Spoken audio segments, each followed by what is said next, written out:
Richard, you are the team captain for the British team. How are they going to prepare now for the Europeans? Well, each horse will have its own individual preparation, and that's really important, and that's the basis of our management.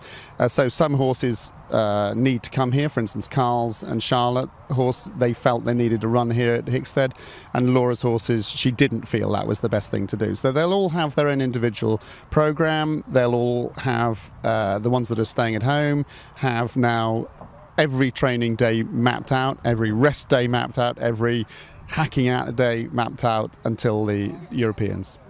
And what is then important to do, to think about, to actually have the horses on top shape?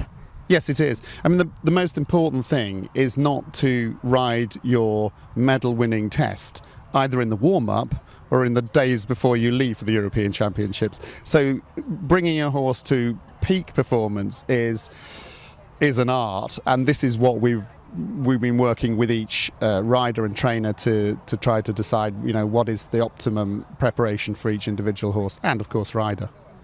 So Britain has a very strong team. What do you think about the other teams? Yeah, we do have a very strong team. I prefer not to be too complacent about it because I certainly don't underestimate Germany. They've come back very strongly.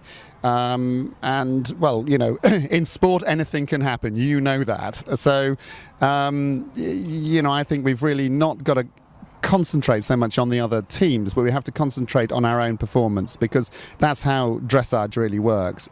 You're not actually competing as in a team sport and interacting against other people at that moment. You're riding a horse to its maximum level, and that's what you've got to concentrate on doing. So you concentrate on your own performance, not really on how the other guys are doing.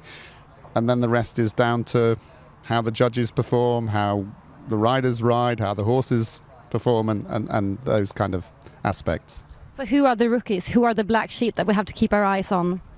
Well, obviously the Germans. Total Ass is still, obviously he was in very good form in Aachen, and Matthias is really coming to grips with him now, and they're forming a partnership. Can I be biased because I'm the British team captain? I'm hoping that partnership isn't so well established, and maybe there's a few cracks that might just happen. But obviously, there are three. At the moment, three top horses at that end of it. There's Mistral Höjris with Laura, there's Total Ass, and there's Adelinda's horse Parseval.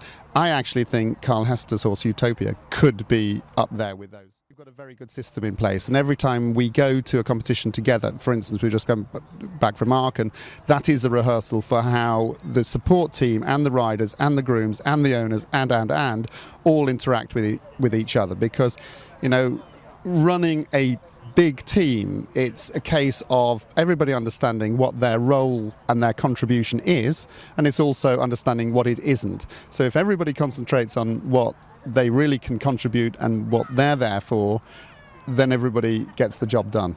Do you think you're going to be nervous?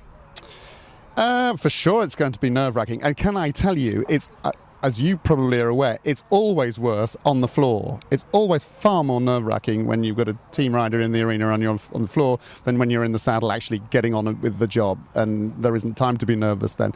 But, we have to put those nerves, into the right direction and get the adrenaline going, and, kind of we're used to it, really. So good luck. Thank you very much indeed.